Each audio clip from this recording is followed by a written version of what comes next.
Amandine, tu nous proposes un drapé à l'huile. Voilà, c'est ça. On va essayer de vous comprendre et de voir la technique pour représenter le drapé, donc les ombres, les lumières, les arêtes et les dégradés. Tout le monde en parle, voilà, c'est un peu... C'est angoissant, enfin voilà, c'est un Ça a l'air sujet... compliqué. C'est toujours compliqué, les tissus, les plissés, le travail académique du drapé, c'est un exercice qu'il faut faire et qui peut rendre des beaux résultats aussi. Ah ouais. L'huile s'adapte plutôt bien à ça. Hein. Oui, mais justement, grâce au dégradé, on peut plus facilement travailler la pâte à l'huile. Allez, on y va. On travaille. Bon, classiquement, on commence par le matériel. Il est simple là aussi, classique. Voilà, classique. Bon, là, on a une petite toile sur châssis. On a une panoplie de pinceaux, donc principalement des brosses, hein, parce que pour le sujet, il y a très peu de détails. Ça va être surtout des zones. Oui. Un diluant, donc là, en l'occurrence, c'est de l'essence de térébenthine ou white spirit aussi, ça fait très bien l'affaire. Et une palette. Alors, c'est pareil, inutile de s'encombrer de couleurs inutiles. On va simplement prendre les couleurs qui sont indispensables ici, donc c'est-à-dire on a du jaune de cadmium foncé, du jaune de cadmium clair, du rouge de cadmium, de la terre de sienne et du noir. Ok. Voilà, donc ici, contrairement à d'habitude, on va pas faire de dessin préparatoire parce que, comme je disais, ce sont principalement des zones. Et puis, l'idée n'est pas de représenter le sujet fidèlement, c'est simplement de comprendre le fonctionnement d'un drapé, Exact. les ombres, les lumières, etc. Donc, on va commencer simplement par tracer juste des lignes de référence, des lignes de construction en quelque sorte, mais qui vont être faites assez grossièrement. On y va.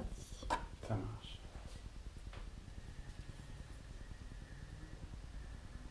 Voilà, donc pour tracer mes lignes, on va juste prendre une couleur diluée, ça peut être n'importe laquelle, c'est pas vraiment important, et puis on va juste tracer des repères.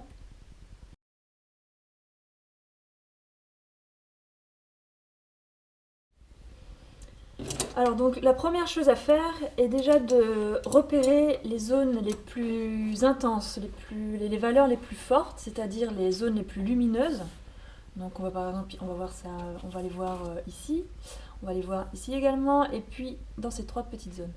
Ensuite on va voir les valeurs l'ombre la plus foncée. Donc là c'est presque du noir pur, hein. Pas tout à fait, hein. En peinture on utilise rarement du noir vraiment pur. Donc en tout cas c'est un brun très très foncé, et on les voit principalement dans ces zones-là. Ensuite, toutes les autres couleurs seront des nuances se situant entre ces deux-là, hein. Donc c'est pour ça qu'on va avoir plusieurs pinceaux. Parce qu'on va on va en prendre deux pour ces deux valeurs extrêmes, et ensuite les autres serviront à nuancer tout ça. La fameuse méthode des au moins 3 pinceaux. Voilà, exactement.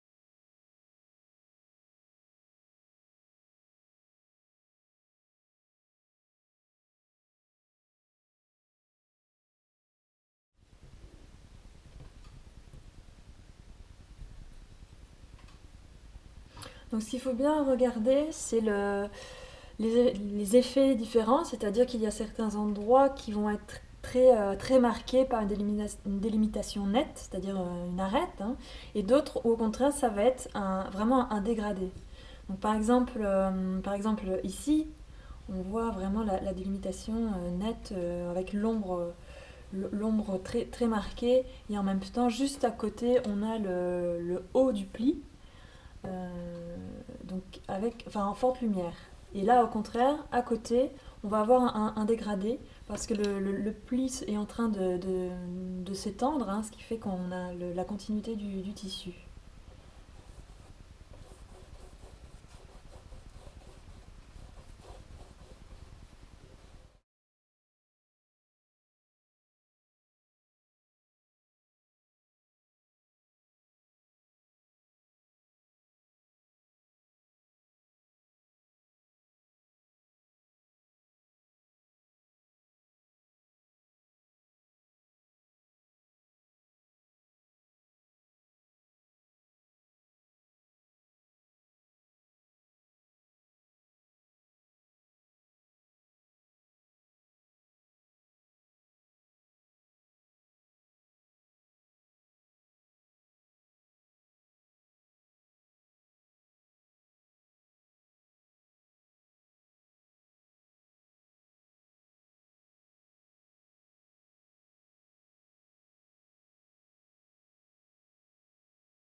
Donc de nouveau ici, on a bien la différence entre les arêtes et les fondures, les dégradés.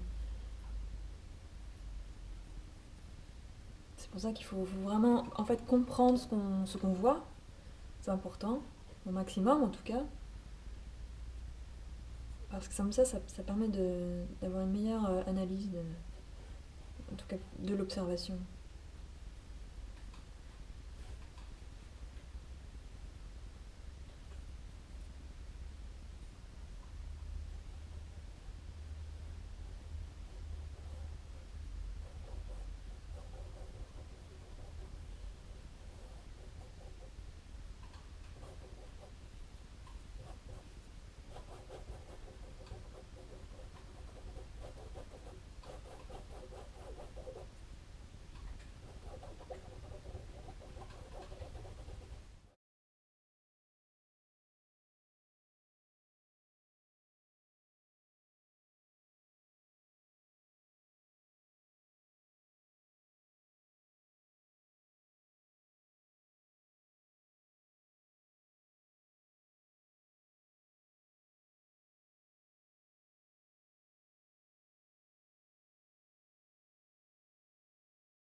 Voilà, et en dernière retouche, on peut toujours accentuer les lumières, ou les ombres d'ailleurs.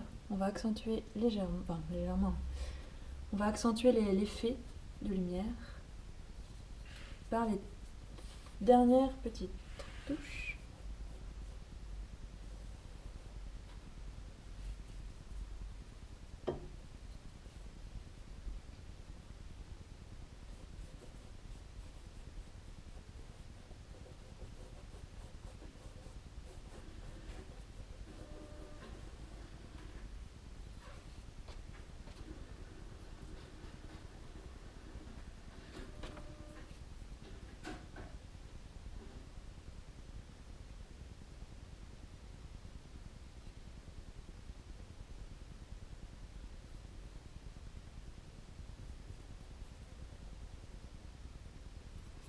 Et même chose pour le noir ici.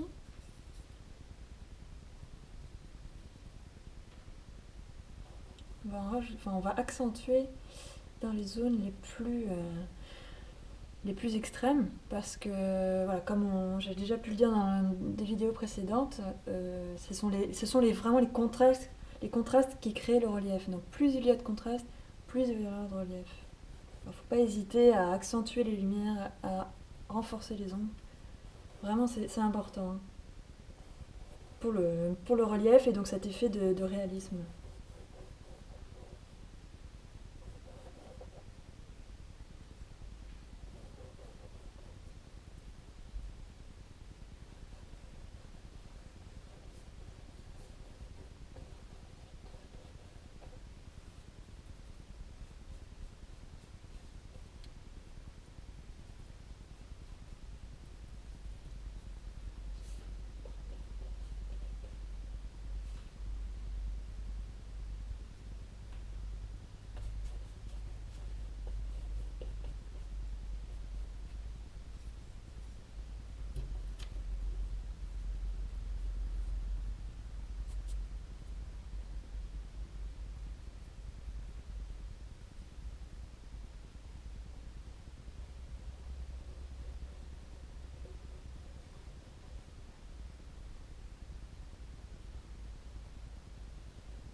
C'est superbe, je veux le dire à chaque fois, c'est superbe. Et c'est vraiment très beau. Ça a l'air d'être un grand plaisir de peindre ce genre de travail à l'huile, non? Oui, parce que comme il n'y a pas vraiment de dessin prédéfini, en tout cas, on n'est pas obligé de respecter au millimètre près le dessin. Donc, ce qui fait qu'il y a une certaine liberté, c'est surtout un travail de teinte.